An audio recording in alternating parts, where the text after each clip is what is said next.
Muy buenas tardes a todas y todos los presentes y bienvenidos a las jornadas académicas de Historia, México 68 a 50 años del movimiento. El día de hoy nos acompaña la doctora Ivonne Lona Olvera con la presentación Las dos caras de la moneda, Águila o Sol, la gráfica de 1968. Ivonne Lona es doctora en Letras Modernas y diseñadora gráfica por Libero, especialista en diseño editorial, gestión de eventos culturales y exposiciones museales, autora del Museo Virtual del Museo Nacional del Arte, MUNAL, y del libro avalado por Apple Inc., Museos y Tecnología, QuickTime, herramienta para traspasar los muros de los museos, 2011. Autora del libro álbum Lecturas desde el Diseño, 2017. Desarrolló la Biblioteca Digital de Libero, así como recorridos virtuales de la Universidad de La Habana, Cuba, para el libro Catálogo del Patrimonio Cultural de la misma universidad. Es investigadora y académica del Departamento de Arte de Libero, especialista en narrativa gráfica, miembro consultivo de la revista Economía Creativa del Centro de Diseño, Centro Cine y Televisión, donde también es profesora de Mercadotecnia, de la maestría en Estudios de Diseño y de la especialidad de Diseño del Mañana. Actualmente coordina la exposición anual del Departamento de Arte sobre narrativa gráfica mexicana. Los dejo con Ivonne.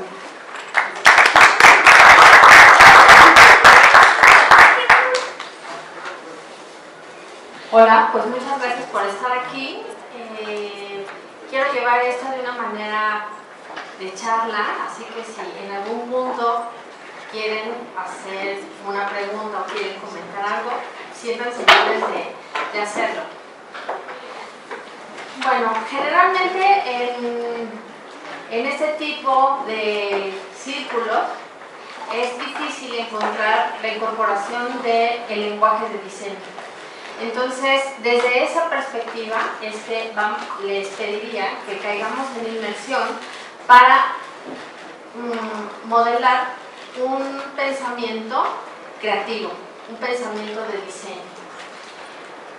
Llamé así la conferencia Las dos caras de la moneda, Águila o Sol, porque lo que quiero hacerles ver es que en el mismo año se dieron circunstancias opuestas en la gráfica y que al final del día lo que hacen es marcar a través de imágenes lo que somos en imágenes, ¿no? Entonces, bueno,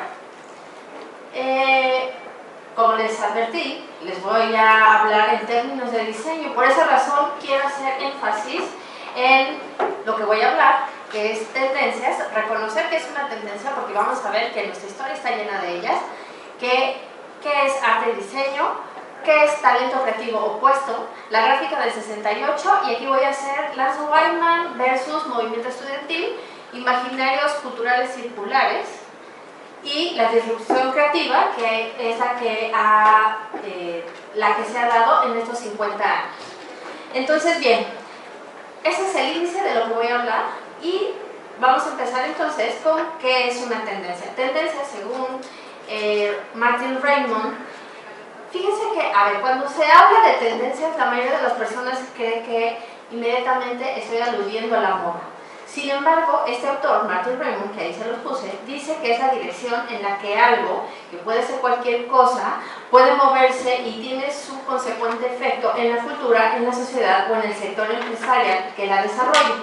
En los años 60, por las circunstancias de la época, se describió a la tendencia como una anomalía, es decir, una excentricidad, una incongruencia o una digresión de la norma que va creciendo en notoriedad a lo largo de un periodo de tiempo a medida que se suman dicho cambio más personas, productos o ideas. Es frecuente que se usen más bien términos como estilo o movimientos para describir estos cambios o alteraciones, pero vamos a hablar con precisión. Estilo es una expresión estética de algo. Y la tendencia, entonces, es la dirección que lleva a algo nuevo o diferente. Okay.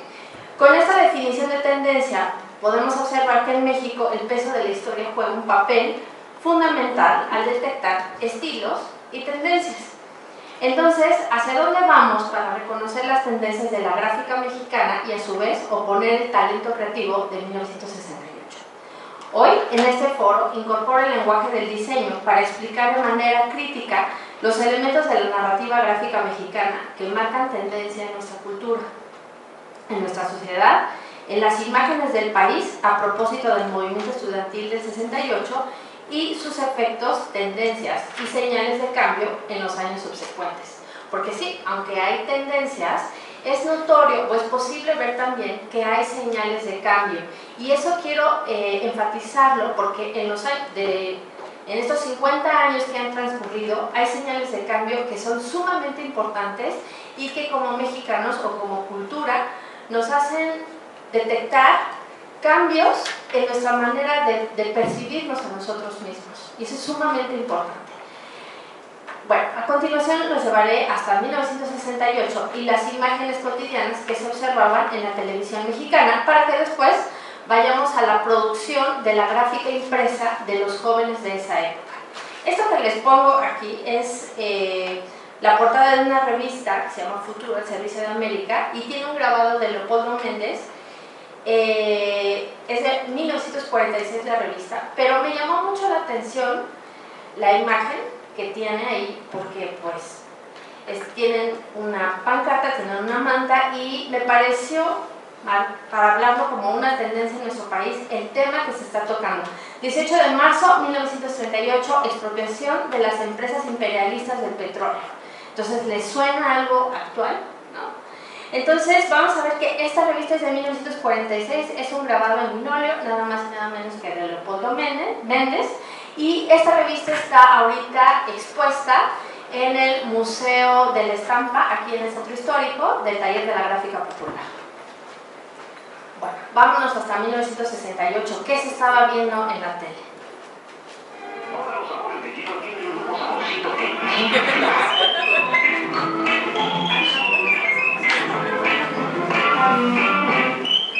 El nuevo saborcito de hielo de Keifla. Avisa al cliente que la tiene hielo con un nuevo saborcito de... Amiguito, colecciona réplicas de medallas olímpicas gratis. Viene una en cada paquete de hielo. Te las regala hielo. En todas partes del mundo vendrán los mejores atletas a magna justa deportiva. Los Juegos de la 19ª Olimpiada. México ha realizado grandes obras, instalaciones deportivas y villas olímpicas para alojar a miles de atletas. Los productos Allen, por su alta calidad, fueron seleccionados por el comité organizador de los Juegos de la 19ª Olimpiada para brindar en todas las instalaciones la máxima higiene y comodidad. Cloralex expropiando, desinfectando y desoborando la ropa blanca. Pinol, desinfectando y desoborando pisos y sanitarios. Pastillas desodorantes Allen, manteniendo con agradable ambiente baños y closets. Insecticida marrón fin, protegiendo y librando de plagas, dormitorios y comedores. Productos Allen, siempre con la más alta calidad, al servicio de su hogar y de México entero.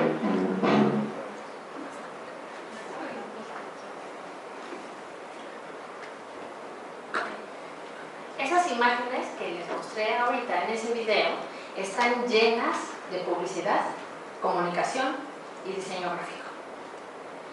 ¿Y a qué voy? Fíjense que por mucho tiempo me pregunté en qué momento el diseño se convierte en arte. Y encontré una respuesta que a la fecha me parece la opción más viable, dados los fundamentos que a continuación descifraré. ¿Y por qué me hago esta pregunta? O sea, ¿y por qué se las estoy compartiendo? Porque de un objeto trivial que está en el supermercado, pero hablando, por ejemplo, de un puesto de revistas o de una revista que puede estar en una universidad, ¿en qué momento se convirtió en una pieza de museo? ¿En qué momento sucedió eso? ¿No? Entonces, por eso va esta pregunta que ahora les quiero comentar. Ahí no me estoy regresando. Ok. Y bueno, me contesté de la siguiente manera y se las quiero compartir. El diseño y el arte tienen una línea divisoria muy delgada. Se acercan y se alejan por la funcionalidad que la primera destaca. Debe cumplir con la solución de necesidades, debe servir para algo, debe ser útil. Mientras que el segundo, el arte, es para apreciarse por su dimensión estética y también crítica en algunas ocasiones. Esta diferencia de intereses los separa. Mientras uno es para cumplir una función, el otro entonces tiene una estética, ¿ok? Bueno, entonces, cuando el diseño aborda un tema político, en ese momento adquiere otra dimensión. Ahí es donde se da el cambio. La dimensión artística, pues la crítica se materializa en una imagen. De esta manera, de la superficialidad de tener un impreso en la mano, como el que ahorita todo el mundo puede tener, de un grabado salido de cualquier taller circulando por las calles con bajo costo y de reproducción rápida, pasa a una vitrina de exhibición a la legitimación de un acervo por un instituto nacional o por un museo. Entonces, los grabados que ven aquí salieron de cualquier taller, ¿no? Pero ahora son parte de la colección del Museo de la Estampa. ¿En qué momento sucedió eso? Sí, como les decía, cuando toca esa línea política. El diseño gráfico se implantó en México, igual que en el resto del mundo, para cumplir con la función de comunicar diversos mensajes, para narrar historias triviales, comerciales o del acontecer diario. Eran los años 60 y la expresión de la juventud de la época estaba a flor de piel, primero por la edad que tenían los que estaban levantando la voz, ¿no? Y contagiaban a otros con ideas de renovación o de cambio. Para mí eso es muy fácil verlo desde el salón de clases. Segundo, porque había un ánimo colectivo de transformar al mundo y concretamente a la sociedad mexicana. Tener que decir, participar en actividades, organizaciones, pláticas o luchas afines a uno te provocan a sumarte, a manifestarte, a expresarte. Como académica de arte y de diseño, veo que este tipo de circunstancias levantan el ánimo y detonan la creatividad. Creatividad traducida en la producción de ideas que se materializan en imágenes bi- o tridimensionales. De esta manera concibo la perspectiva de los jóvenes que en 1968 tenían mucho que expresar, no solo a nivel internacional, sino también en México.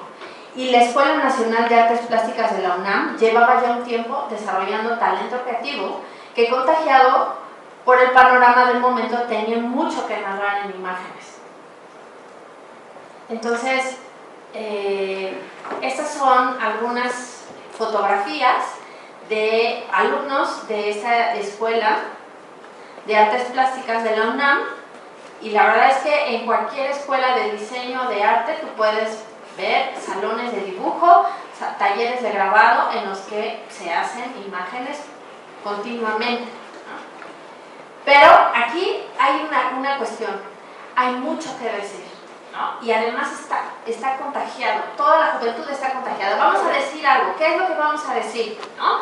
Entonces, la creatividad explota y empiezan a hacerse muchos dibujos, a transmitir muchas ideas, porque es justo expresar aquellas cosas que estoy viendo en el otro, que estoy viendo en los jóvenes de otros países que se están sumando, que están luchando, y dices, yo también lo puedo hacer aquí y lo quiero hacer en mi país.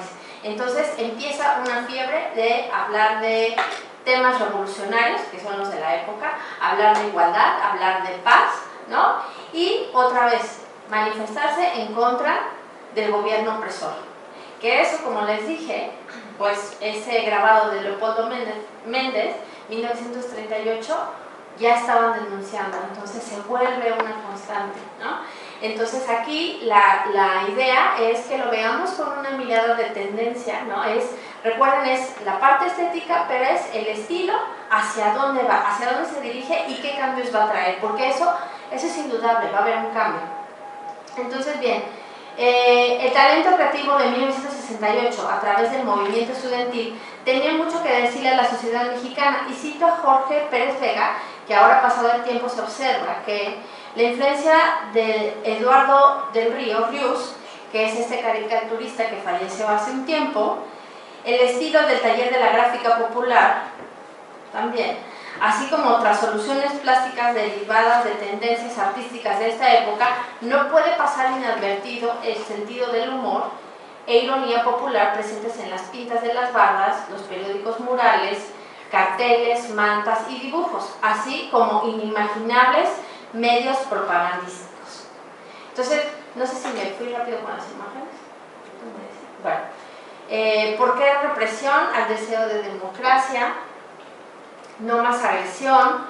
Y aquí lo que quiero que observen es que en algunos de ellos, de estos gráficos que les estoy presentando, están estos temas, sí, de opresión, de violencia física, pero también empiezan a convivir en el espacio con los aros de los Juegos Olímpicos, ¿no? Así como se los hice ver también hace un momento en el video de Cloralex, concretamente.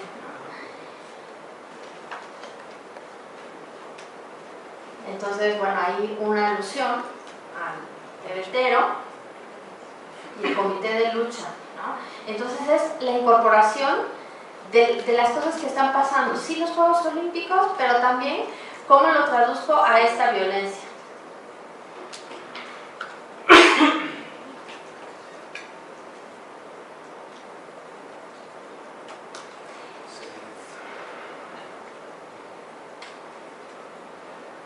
Que es en la fachada de la universidad, con el mismo logo, ¿no?, alterado. Que eso también marca como lo que están sintiendo, ¿no? La agresión al cuerpo universitario, unidad contra la agresión, venceremos. Y cuando vi esa imagen yo recordé algo así como luz y fuerza.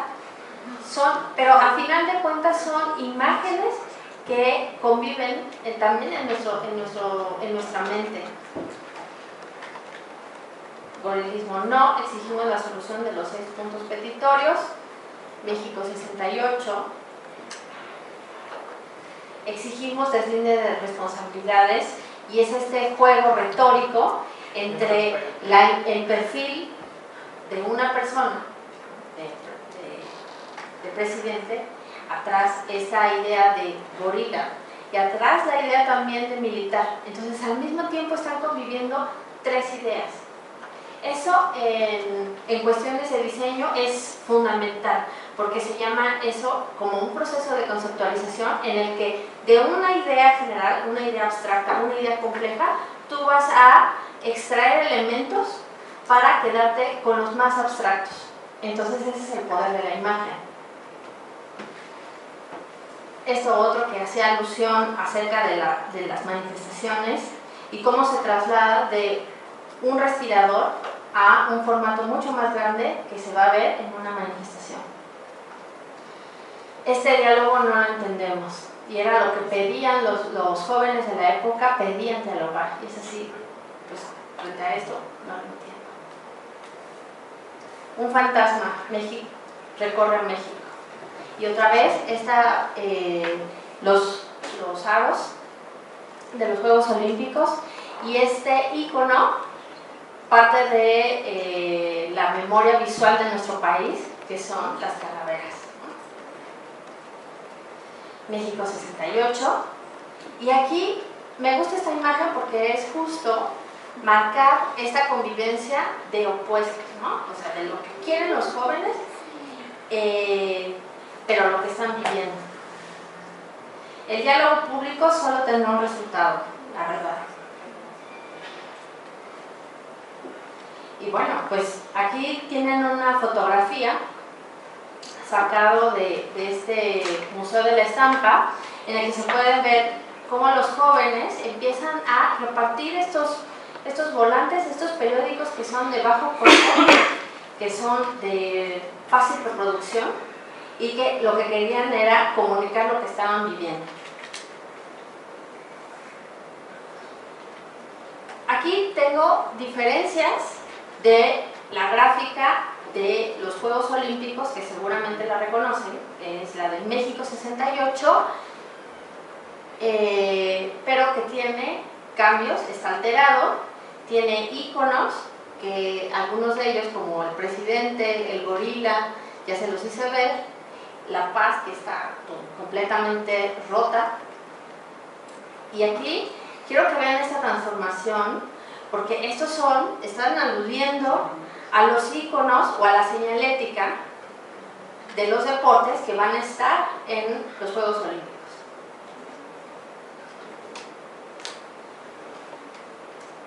Tenemos 15,000 estudiantes en nómina.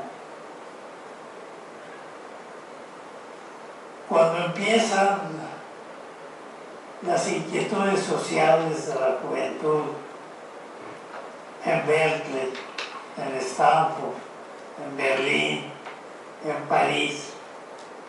Es en mayo de 68.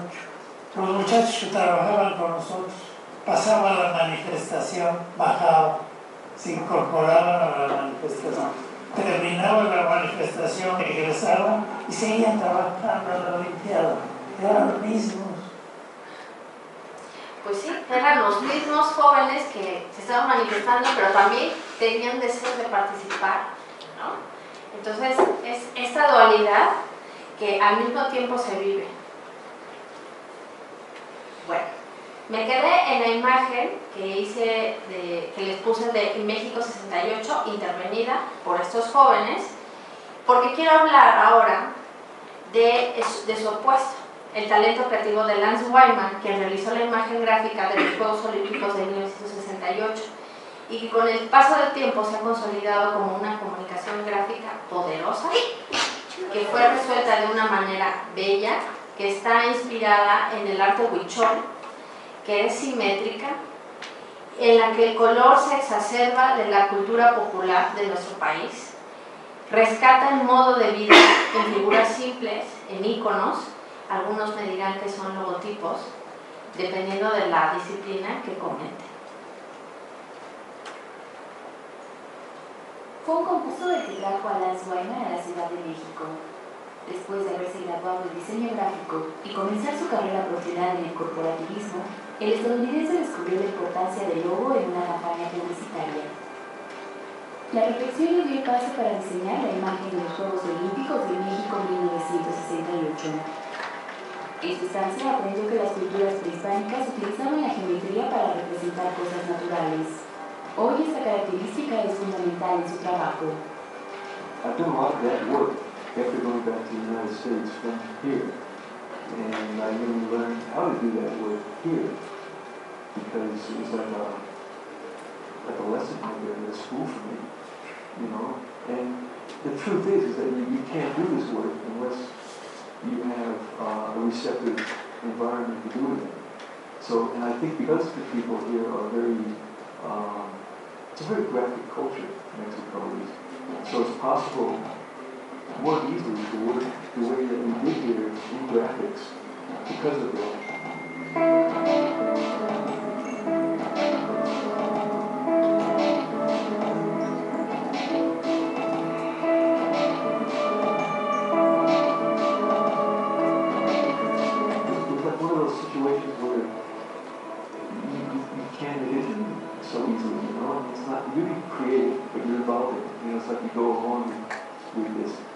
Necessarily feel good about it.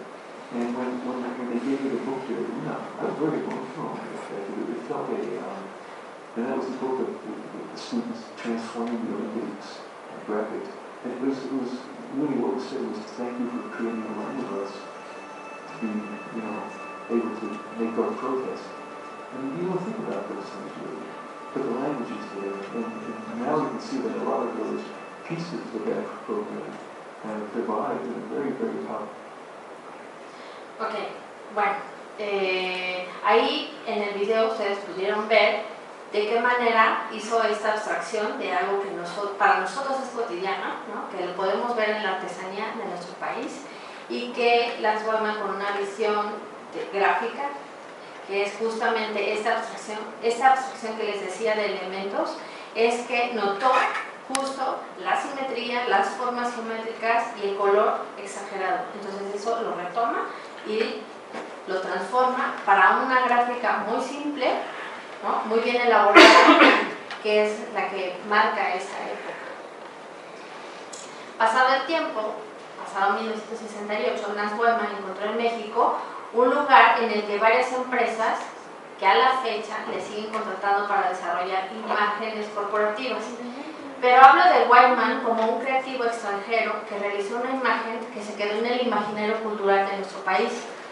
Como diseñadora gráfica, no pongo en tela de juicio su calidad gráfica, su extraordinaria conceptualización de nuestra cultura, pero esta grafía es el otro lado de la moneda para México.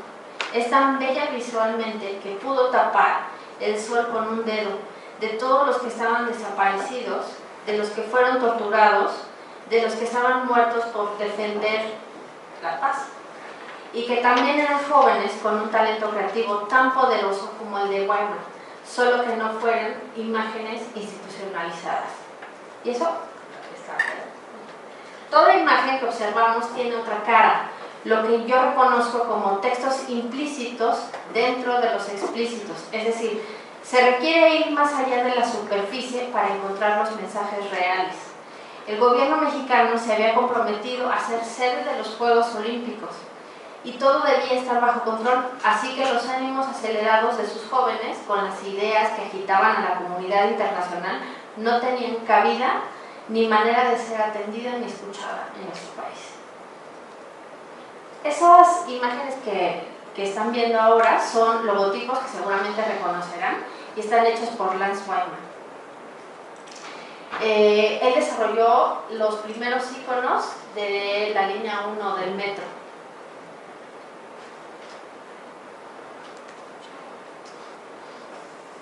Estaba terminando el Museo de Antropología. Entonces no tuve oportunidad de ir a ver la Olimpiada de Tokio. Estaba terminando el museo. Pero sí me empecé a preparar en las instalaciones como arquitecto. México 68 transformó la cara de la ciudad. El Palacio de los Deportes Juan Escutia, la Alberca Olímpica Francisco Márquez, el Gimnasio Olímpico Juan de la Barrera, el Velódromo Agustín Melgar, la pista de remo y canotaje Virgilio Uribe y la sala de armas Fernando Montes de Oca enriquecieron el acervo arquitectónico de la capital. Bueno, creo que con este último video queda claro que con esta escenografía México proyectaba al mundo una imagen de país de avanzada, en la que siempre su cultura y el arte van al frente, porque son hermosos, porque venden bien, porque son atractivos, pero detrás del escenario y muy lejos de este, los problemas sociales, educativos, de salud y de seguridad no se atienden. Todo es una pantalla, desgraciadamente, y recuerden que usé esa palabra al inicio. Las tendencias en la historia de nuestro país son una constante, en la manera de actuar, precisamente, de estos actores mexicanos. Es decir, gobernantes y sociedad hemos vivido así, con las mismas actitudes y las mismas demandas desde siempre, pero concretamente desde 1968 a la fecha, y el talento creativo mexicano ha encontrado en estos años dos diferencias radicales. La primera es la tecnología, por la que en el año 2012 varios jóvenes universitarios, aprendidos por el Estado al manifestarse en contra del actual presidente, pudieron salvarse gracias a los smartphones y a las redes sociales y no tuvieron o no vivieron ese horror de los jóvenes del 68 en su totalidad. De ellos se pueden encontrar varias denuncias y ellos lograron compartir sus ubicaciones en momentos reales, por lo que fue posible exigir desde varias universidades que se les entregaran, ¿no? O que dieran una respuesta de en dónde se les encontraba, una vez que los jóvenes habían dicho en qué punto habían sido aprendidos.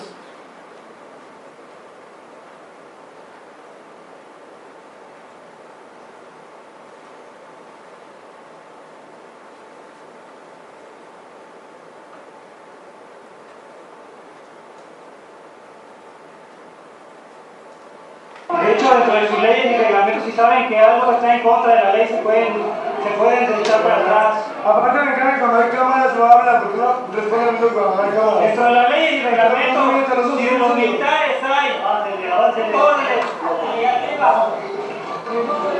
¡Avance!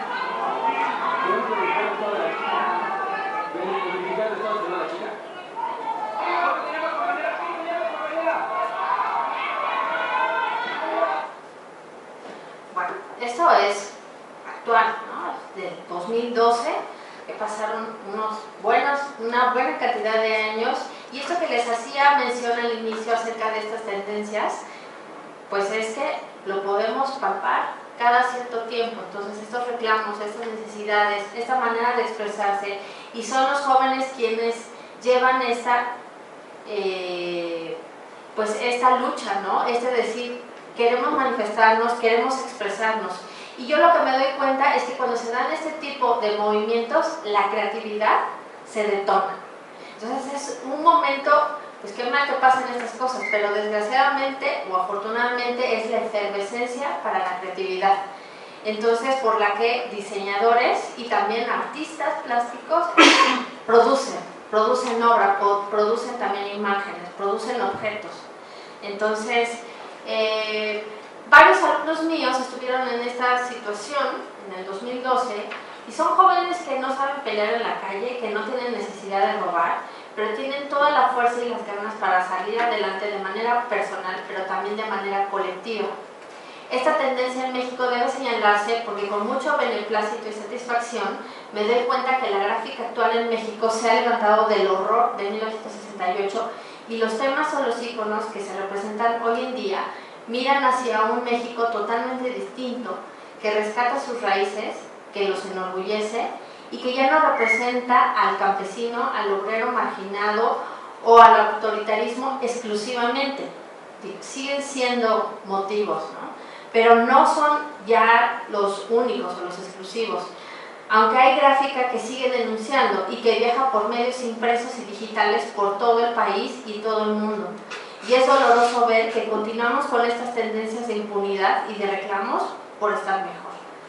Esta imagen que les pongo aquí es porque me estoy dirigiendo ya hacia la disrupción creativa que se ha dado en estos últimos 50 años, en los que yo estoy haciendo una valoración de esta narrativa gráfica mexicana que, si bien después del año 68 la creatividad estuvo aplacada totalmente, estuvo en silencio, estaba temerosa, sí hubo cosas, por supuesto que sí las hubo, pero estuvo temerosa, no tuvo tanto eco. ¿Por qué? Porque obviamente la represión del 68 fue demasiado violenta. Entonces, eso no quiere decir que no se haya hecho nada y que en los años subsecuentes el talento creativo estuviera apagado, no, para nada. Sí se estaba haciendo, lo que empezó a crecer, empezó a encontrar nuevos motivos, nuevas maneras de decir las cosas, hasta que ya para los años 2010 aproximadamente ha encontrado una consolidación de la gráfica. Lo que les estoy poniendo en pantalla es Alejandro Magallanes, es uno de los máximos representantes mexicanos de la gráfica contemporánea y él es el que diseñó este símbolo de no más sangre. Entonces, por supuesto que se toca... Esa imagen ya estaba en 68. Sí, hay mantas que dicen no más sangre. Bueno, es que justo esa imagen. Digo solamente, a lo mejor es una recuperación. Es que... o una reactualización. Sí, es que a ver, hay reminiscencias en la gráfica, así como les decía hace un rato también esto de Luz y Fuerza, la paloma de Picasso, son imágenes que están dentro de nuestro imaginario cultural y que se refrescan, que eso es justo lo que les hablaba de tendencias, o sea, si hay movimientos, ¿no? El estilo se va a reconocer por la estética. Sin embargo, la tendencia es la que importa aquí, porque es justo la dirección o el camino, el giro que le va a dar, ¿no? Entonces, quiero decirles también que es indudable que la narrativa gráfica actual es disruptiva. Desde los años 80 para acá hay una diferencia radical y la encuentro en los temas, en los tratamientos de la imagen, en la elaboración de nuevos íconos, de nuevas figuras, de nuevos héroes que han consolidado la gráfica mexicana y que han tenido una excelente recepción en todos los rincones del país y del mundo, de tal forma que ahora las historias que narran lo que somos y que en un futuro cercano estarán almacenadas en las bibliotecas, en archivos o en exhibiciones y mostrarán lo que es la narrativa hipermoderna de nuestro país. hecha desde adentro con una fuerte proyección internacional. Entonces lo que quiero mostrarles también son imágenes que a propósito del sismo del 19 de septiembre empezaron a aparecer en varias paredes, ya sea con rótulos o impresos, pero también rotulados a mano. Son estas ideas, ¿no? O sea, es como esta recuperación otra vez de íconos, es que a final de cuentas es nuestro imaginario colectivo, ¿no? El ángel de la independencia, que también está, el campesino, ¿no? El obrero, el ama de casa, son los jóvenes, pero aquí hubo un tratamiento distinto, ¿no? Y es lo que les quiero hacer ver. En esta narrativa, en esta narración gráfica, se recuperan estos iconos, se recuperan a los actores que han estado opacados, ya no fue necesariamente esta figura institucional, sino es el pueblo el que lo hace y se solidariza. Y frases, sobre todo en esta ocasión, vimos mucha tipografía, ¿no? En donde les decía, da lo mismo si es hecha a mano o da lo mismo si es por medio de impresos. Fuerza México. Y cambió justo ahí la visión o la perspectiva en la que nosotros mismos nos vemos. De grande quiero ser mexicano. Y eso es algo que ha trascendido.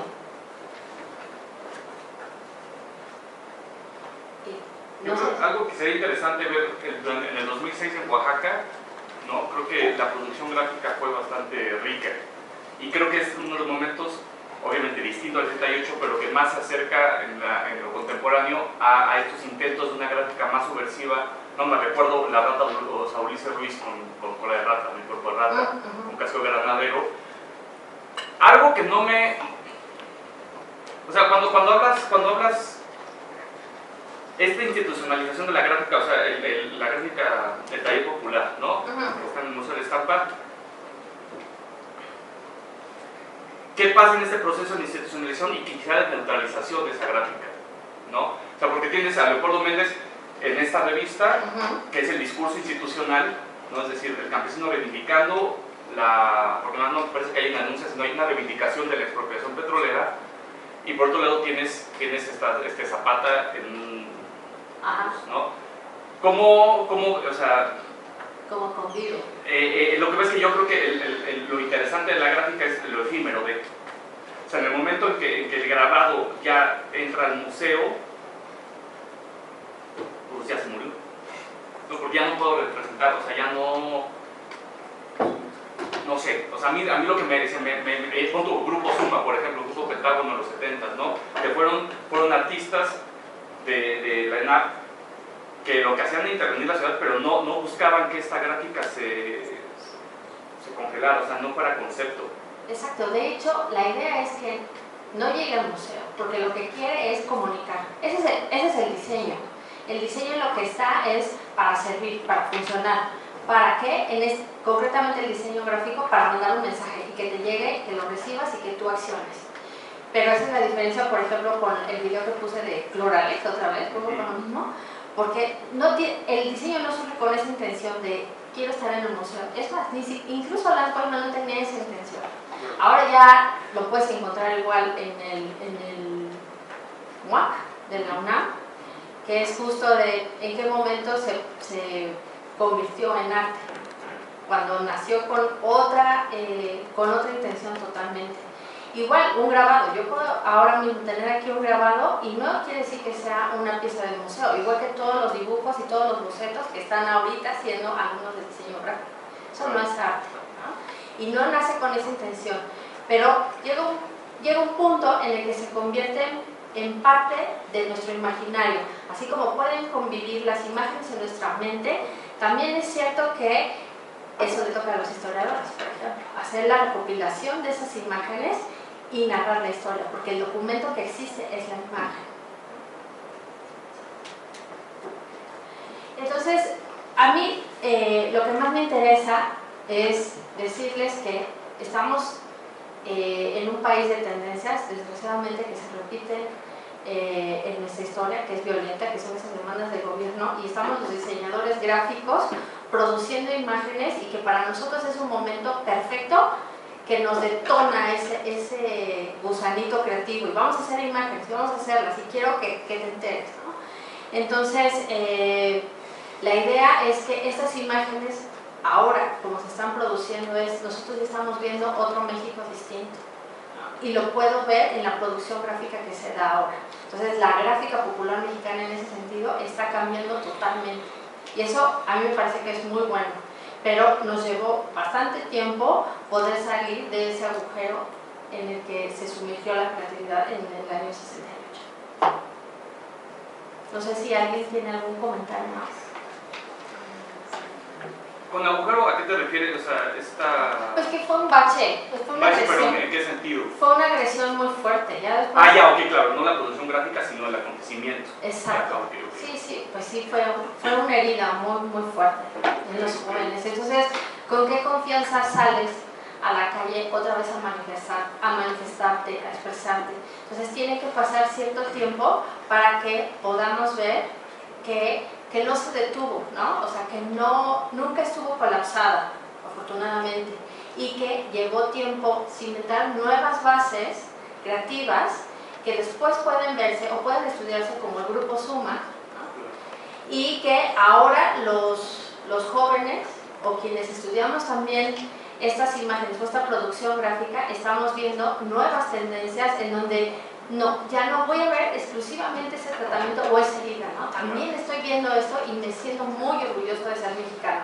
Y eso se ve en la gráfica. Y esa gráfica la podemos ver de verdad en grafitis, en pintas, las podemos ver en carteles, la podemos ver incluso en la ropa, ¿no? Y que muchas de estas cosas que les digo, fotografía, carteles, lo podemos ver incluso en una confrontación muy orgullosa. Por ejemplo, no sé si han visto por ahí en redes sociales esta confrontación a la Torre Trump, ¿no? En Nueva York. Es así de, estoy orgullosa y me planto enfrente de ti y mira quién soy, ¿no? Entonces, para mí es importante rescatar eso y que se está contando una nueva historia a partir de estas imágenes. Yo tengo como una pregunta en cuanto a precisamente si hay que plantearse una responsabilidad por parte de los propios diseñadores, porque si bien está esta parte de reproducir como algo cultural y que es efímero precisamente, o sea que tiene como cierto valor en ese aspecto, pero que detrás de ello reproducir ciertas imágenes trae detrás todo un discurso historiográfico y un discurso oficial muchas veces. O sea, reproducir a un Zapata, que lo vemos a Villa siempre, o sea, todo eso involucra un discurso que tiene detrás y muchas veces, digo, no sé, sería bueno preguntarse si el diseñador, y justamente como preguntarse por esta parte como efímera y de reacción, que creo que debería tener una parte como más de conciencia, porque siento que hay una parte que debería de asumirse de responsabilidad en cuanto un diseñador reproduce una imagen, que al final de cuentas pues tiene más alcance que un libro de historia, que un proyecto de divulgación, porque como dices, es algo más efímero, la sociedad le llega más fácil, mexicano y demás. O sea, al final de cuentas también trae detrás esta parte de que está en inglés, que tiene un discurso como muy fuerte. Entonces no sé, ¿tú qué opinas en cuanto a la responsabilidad que tiene el que produce estas imágenes gráficas, pues que traen ciertos discursos detrás? No se tiene esa intención. La verdad es que no. Y si hay, es por muy pocos que tienen un sentido de conceptualización de lo que está sucediendo y retratarlo, o de escoger las palabras idóneas para transmitir un mensaje con poco texto y que impacte muy fuerte, o con una imagen tan poderosa que te seduzca y que llega más rápido que las palabras. Pero la verdad es que la mayoría en el proceso creativo o en el desarrollo de una imagen gráfica, la verdad es que es un proceso bastante difícil, que no todos lo logran. Eso es un hecho. Y ahí sí tengo toda la experiencia del mundo viendo, o sea, revisando bocetos, ideas, o viendo carteles, pósters en la calle, y no todos cumplen con esa función o esa mirada crítica o esa intención, ¿no?, de tener una responsabilidad de decir las cosas. No necesariamente. Es caso distinto para un producto visual que también existe como una señalética, ¿no? La señalética está ahí para decirte si pasa algo, córrele por ahí. Esa sí es una responsabilidad social, totalmente, que se comprenda por los demás. Pero para querer transmitir un mensaje, y si va una intención ahí política o una cuestión social, no es necesario, Debería, un diseñador comprometido lo podría desarrollar sin mayor problema. Y ahí es, por ejemplo, donde el trabajo de historiadores sería recopilar aquellas imágenes que de verdad retraten una época y retraten un movimiento, un estilo, una tendencia a través de la gráfica. Seleccionas los diseños gráficos desarrollados o las comunicaciones visuales desarrolladas por aquellos que te ayuden a ti a contar un pedazo de la historia. Gracias.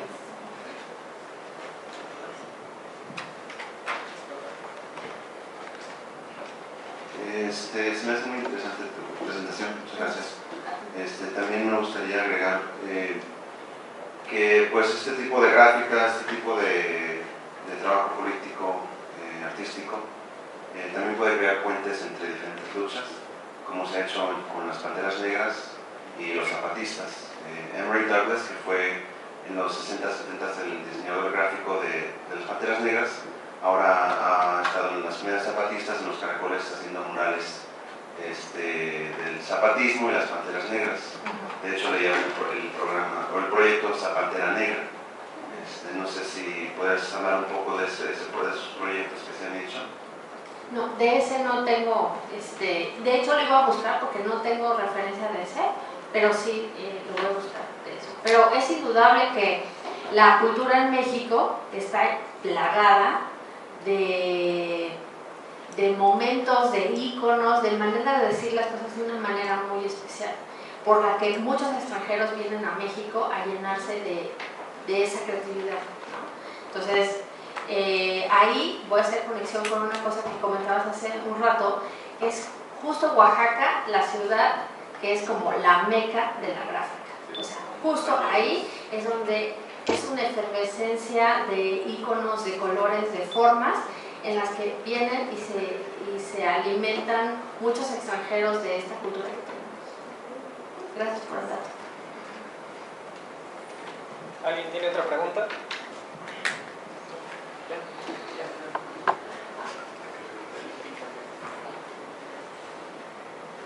Es una pregunta y quería saber qué tendencias ves en el ahora y cuáles te interesan a ti.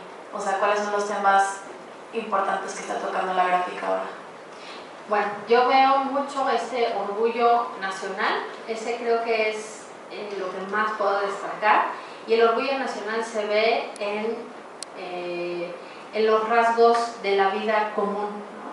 Que es en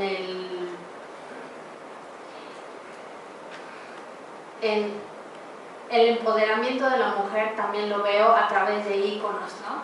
En el que, bueno, prefiero mejor no decir nombres, pero es muy importante ahora el papel de la mujer en México, y entonces eso cómo se está representando en la gráfica. Y mujer, o sea, estilos de mujeres o tipos de mujeres son varios los que existen, ¿no? También veo mucho color, veo demasiado color, veo también figuras geométricas. No quiero hablar de bustos, ¿no? Pero también la lucha es una imagen muy poderosa, ¿no? A mí, otra vez hablando de bustos, tratando de deslindarme un poco de ello, ¿no? Pero la Virgen de Guadalupe también lo es ahorita dentro de la iconografía actual, ¿no? Y geométrica, abstracta, también está jugando un papel muy importante, incluso disruptivo en la moda, ¿no? Porque también en la moda se está usando mucho la imagen de la Virgen de Guadalupe, que a algunos puede ofender, a otros les puede llamar demasiado la atención y ser disruptivo, y aceptarlo y encantarlo también como una moda. Esos son detalles o aspectos que yo veo, pero sobre todo hacer algo como muy limpio, hacer algo como simétrico y lleno de color, eso es lo que veo. Pero, y también mucho uso de tipografía.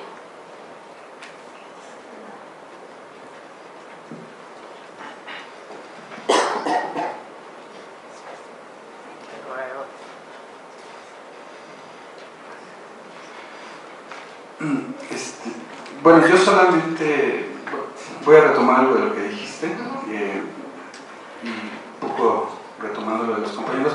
Los movimientos sociales tienden, ¿no?, a generar su gráfica para identidad, para poder expresar sus ideas y mantener un lazo de comunicación.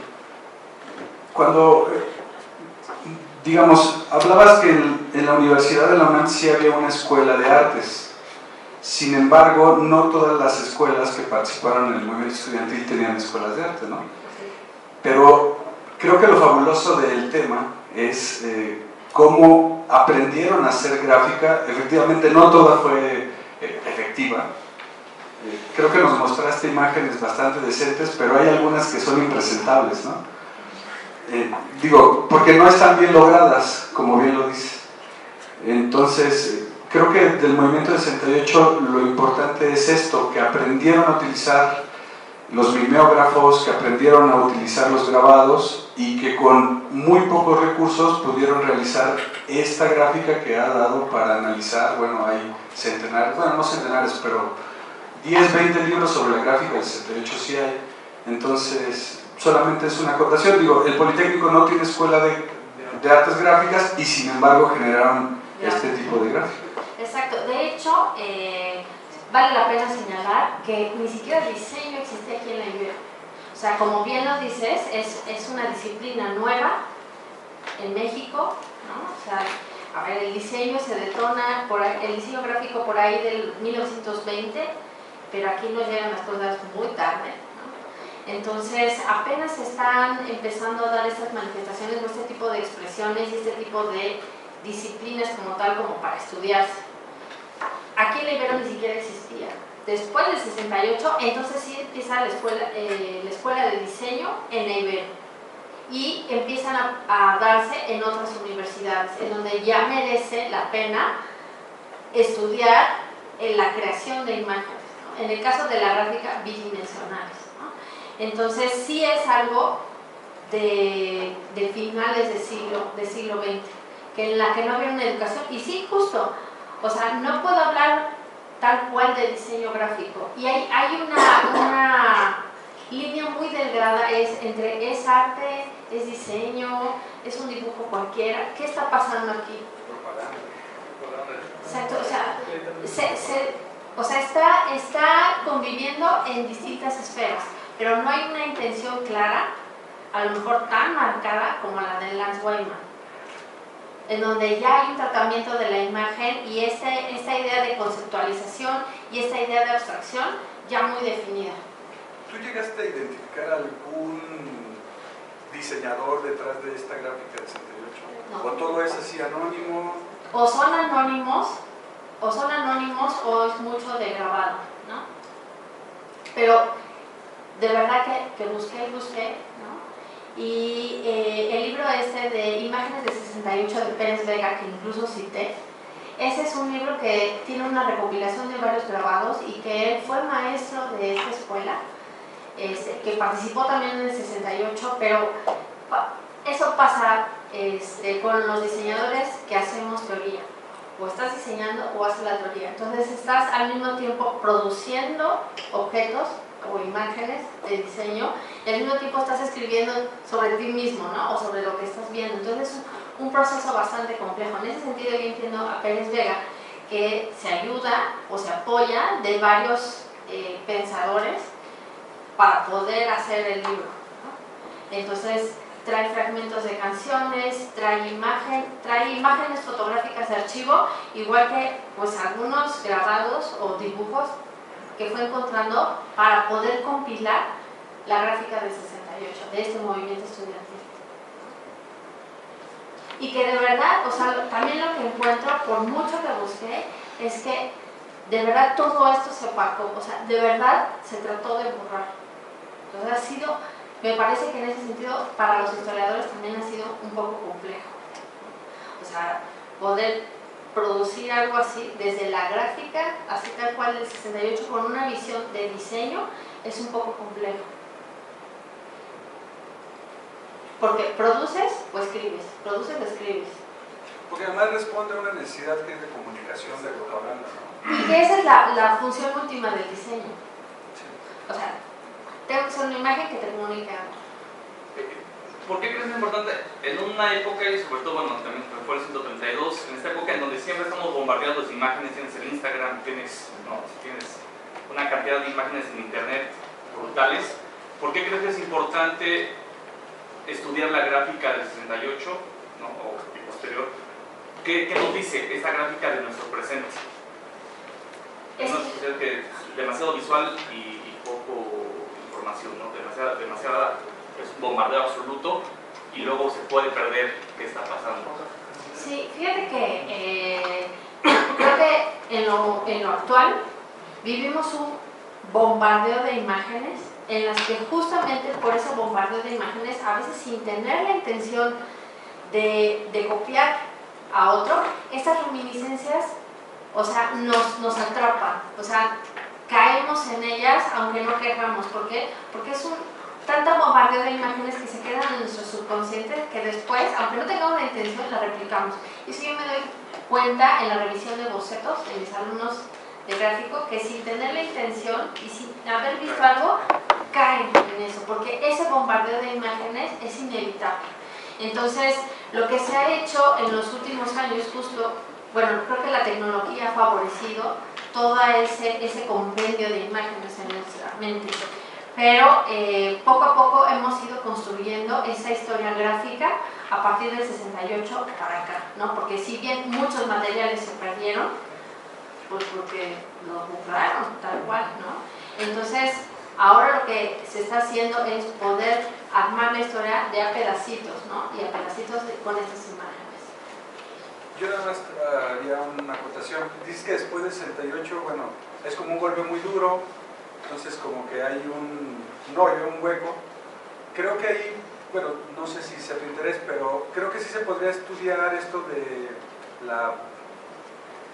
los grabados o la imagen, más como propaganda lo veo yo, en los panfletos, en todos los documentos que algunos grupos guerrilleros dieron, digamos, evidentemente no tenían la calidad, aun cuando estos no son lo mejor, aquellos pues en la clandestinidad pues era mucho menor. Sin embargo, sí realizaron grabados. Estoy hablando del periódico Madera, que era un periódico clandestino, pero sí hay, entonces, creo que ahí hay una beta para poder estudiar esto de la gráfica, digamos, desde la clandestinidad, y ver si hay, y recuerdo que sí hay recuperación de esta gráfica del 68 y de otras posteriores, incluso de guerrillas centroamericanas y cosas así. Pero bueno, solo es una... Sí, no, está bien. De hecho, yo creo que ese tipo de foros lo que promueven es precisamente eso, ¿no? O sea, unir puntos de convergencia de estudio, ¿no? O sea, porque lo podemos hacer desde el diseño, lo podemos hacer desde el arte, desde la historia, antropología, ¿no? Y ir sumando estos pedacitos, creo que son lo que hacen que la historia sea viva, ¿no? Que no quede nada más ahí en una biblioteca, en un olvido, sino seguimos construyéndola y nos hace, a mí me parece que esto es un rompecabezas en donde hacen falta muchas piezas, ¿no? Para poder estudiar, para poder investigar y poder trazar las bases o sentar las bases de la historia actual. Muchas gracias.